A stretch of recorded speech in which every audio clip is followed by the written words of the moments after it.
Skyggemanden. Prolog. En gruopvækkende historie er gået i arv fra generation til generation. Den handler om en skov, som ligger i forlængelse af det naturskønne Dageløkke. Skoven hedder i dag Lave Statsskov, men blev for mange år siden af folkene, der boede i nærheden, kaldt de fortabte sjæleskov. Der løber en sti diagonalt gennem skoven og deler den i to næsten lige store halvdele. I den ene halvdel regerer skyggemanden, og i den anden damen med det gode hjerte. Om aftenen, når solen går ned og mørket langsomt begynder at sænke sig, skal man være yderst varsom med at færdes i skoven. I vandrehistorien fortælles det, at de, der efter mørkets frembrud forvilder sig ind i skyggemandens rige, forsvinder for aldrig mere at vende tilbage til deres kære. Det var for det meste i sommerhalvåret, at der hentede opsigtsvækkende ting. Det tolkede folk på egnen som et sikkert tegn på, at skyggemanden og damen med det gode hjerte gik i hi ved vintertid, når frosten begyndte at sætte ind. I vandrehistorien fortælles det også, at skyggemanden nidkært vogter sin halvdel og ved den stakkel, der forvilder sig ind i hans rige. Damen med det gode hjerte derimod tager med smil og udbredte arme imod sine gæster.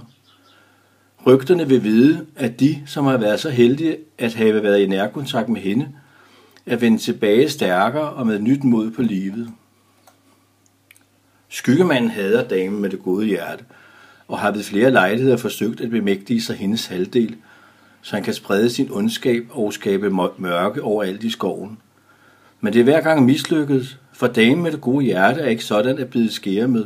Hun ved præcis, hvad der skal til for at få skyggemanden til at trække følehornet til sig. En sommernat i juli 1989 vågede 3 teenagerdrenge sig ind på stien, der deler skoven. Solen var for længst gået ned, og natten havde gjort sit indtog. Et mørkt skydække lå egensunket over skoven, og fuglesangen i træerne var forstummet. En ensom ugle brød stilheden, da den med kraftige vingeslag træfsikkert slog ned på sit udvalgte bytte, ikke langt fra, hvor drengene befandt sig. Det var den ældste, Peter, der havde lokket 2 af sine kammerater med. Han ville bevise over for dem, at den gamle vandrehistorie var det rene opspind. De bevægede sig tøvende hen ad stien, som i tidernes morgen var blevet skabt ved menneskers og dyrs færden gennem skoven. Den næstældste af drengene, Benjamin, stoppede op, da han fornemmede noget bevæge sig inde mellem træerne. Han skævede nervøst hen mod Peter. Er du en bangebuk? Spurgte kammeraten og rankede ryggen, selvom han langt fra selv var så tryg ved situationen, som han godt ville give udtryk af. Det gibbede alle 3, da en fugl i det samme valgte at sætte af fra en gren højt oppe i et træ. Skal vi ikke hellere vende om? Spurgte Thomas, den yngste af drengene. Tøsedreng, vrængede Peter, og viste sit mod ved at fortsætte endnu længere ind i skoven.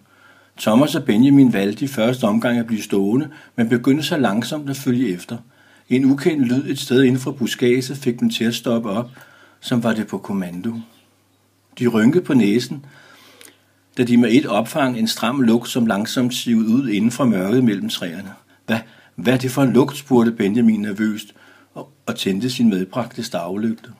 Sluk den lygte, kommanderede Peter og langede ud efter den. Benjamin så forstenet til, da lygten blev slået ud af hans hånd og trillede ind mellem træerne. Hvad skal jeg gøre? Råbte han desperat og stirrede som hypnotiseret ind i mørket på lyskejlen, som tegnede uhyggelige mønstre hen over skovbunden. Du skal selvfølgelig gå ind og hente den, sagde Peter med en stemme, der sitrede af angst.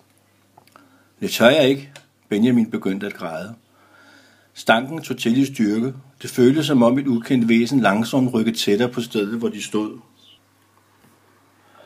Hent nu den skide lygte, råbte Peter og skubbede brutalt Benjamin ind mod stedet, hvor de kunne se stavlygten ligge fast forankret op ad roden på et forkrøblet egetræ.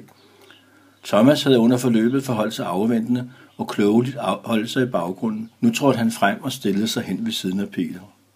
Gør nu, som der bliver sagt, så vi kan komme ud herfra, sagde han og skulede vredt hen imod Thomas. Benjamin følte sig presset af kammeraterne og tog en række dybe indåndinger, inden han forsigtigt begyndte at bevæge sig ind mellem træerne for at hente lygten, som lå mindre end 5 meter fra, hvor de stod. Da han var nået næsten derhen, gik lyset i stavlygten ud, og han blev omsluttet af mørke. Peter og Thomas så nervøst på hinanden, da de pludselig begyndte at puste i buskadset. De kunne ikke længere få øje på Benjamin. Kom ud, råbte Peter med høj og skinger røst. Et langtrukken skrig flænsede nattens stilhed og fik de 2 drenges kroppe til at stivne. Stanken var nu så gennemtrængende, at den begyndte at påvirke deres vejrtrækning. Det fik dem panisk til at flygte hen mod udkanten af skoven, og de turde først vende sig, da de var nået i sikkerhed ude på grusstien, der løb langs med skovebrynet. En enlig gadelampe kastede et mat gulligt skær ned over dem, og afslørede, at Thomas havde gjort sine bukser våde. Han så med vidt opspærrede øjne på Peter. Hvad skal vi gøre? Hvad tror du, der er sket med Benjamin, hviskede han. Peter var i vildrede og anede ikke sin levende råd. Ingen af drengene turde igen bevæge sig ind i skoven for at se, hvad der var blevet af kammeraten. Det føltes som om de forkrøblede egetræer tårnede sig op og dannede en uigennemtrængelig mur af ondskab.